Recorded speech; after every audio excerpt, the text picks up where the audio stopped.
Hey, welcome to Breaking the News Plus here on KARE 11 Plus. Thanks for joining us tonight. We have a really interesting conversation in what has been a huge day for Catholics around the world and Catholics in the United States. Joining me now, Father John Kelly from St. John Vianney College Seminary.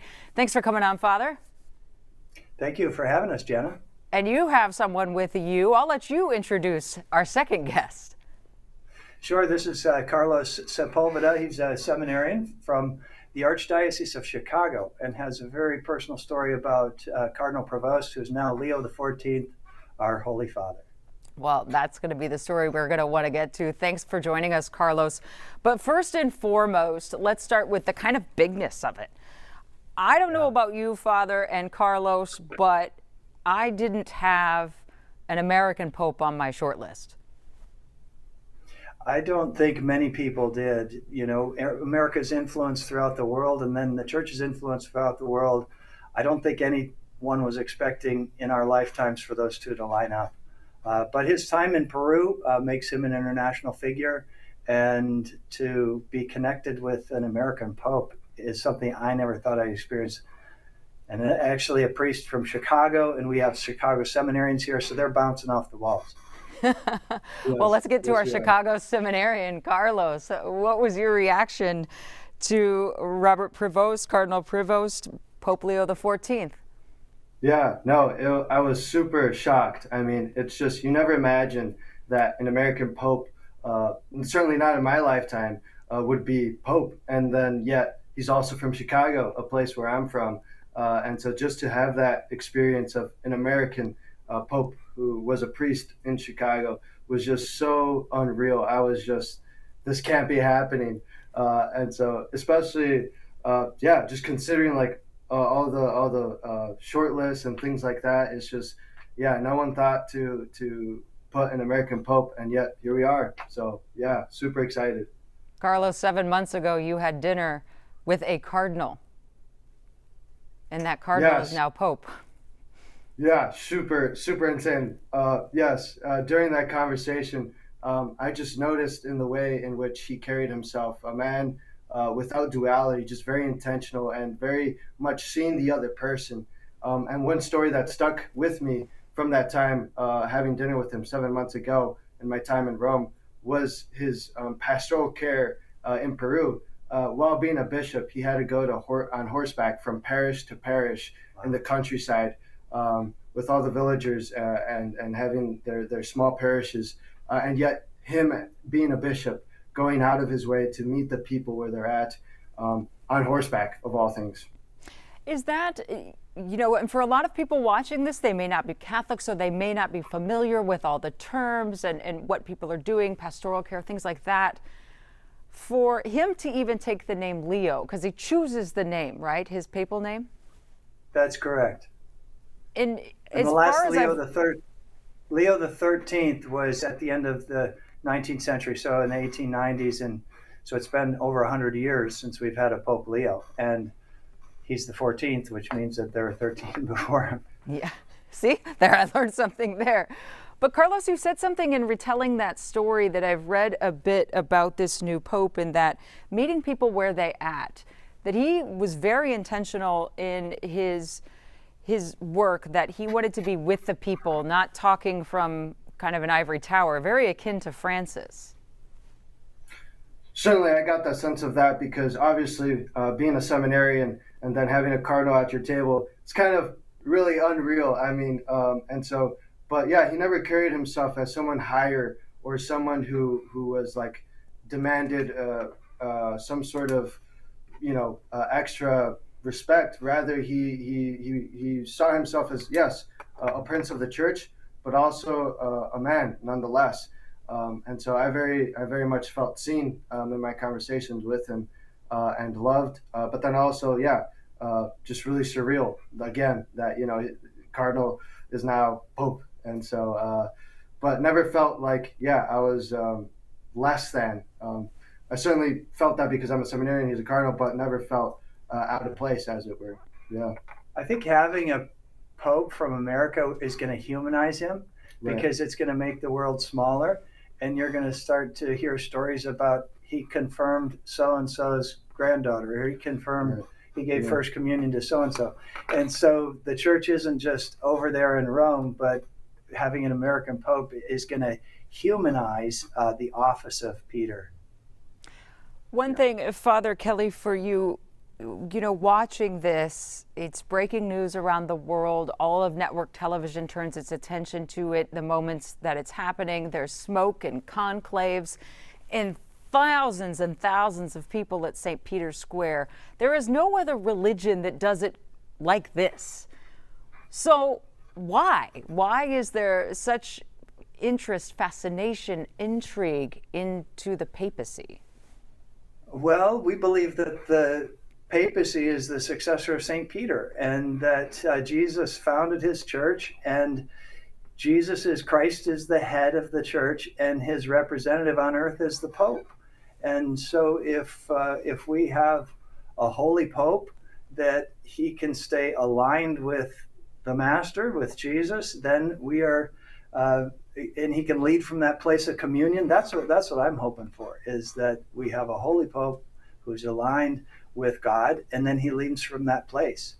We had American seminarians from our seminary who are there now, and we saw them on the broadcasts, and because they had the American flag with them, and so who knew that it was going to be an American Pope? But the national news was showing our seminarians who, like Carlos, studied last semester, are there now. Okay. Is this a time, because it really was, I saw people online saying things like, wow, this is exciting or inspiring or hopeful, because when you see that many people attuned to one hope, one message, especially in today's world, you get so few of those moments where it seems like this is unifying. And he comes out and says, peace be with you all, and he's trembling.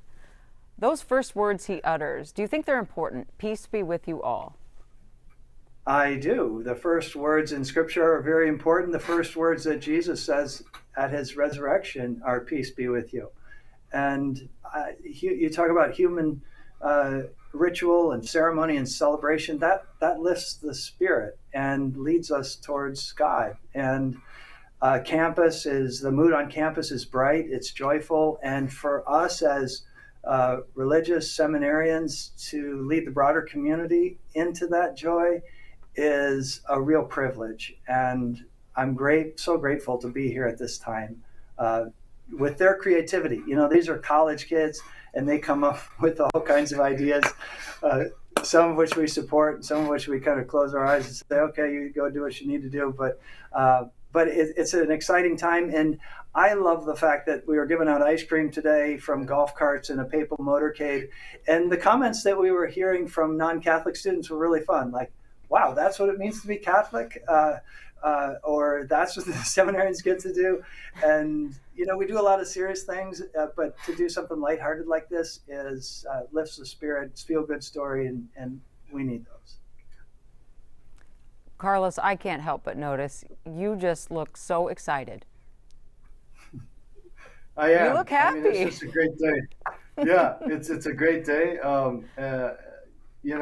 Whenever things like this come around, it's really like once in a lifetime.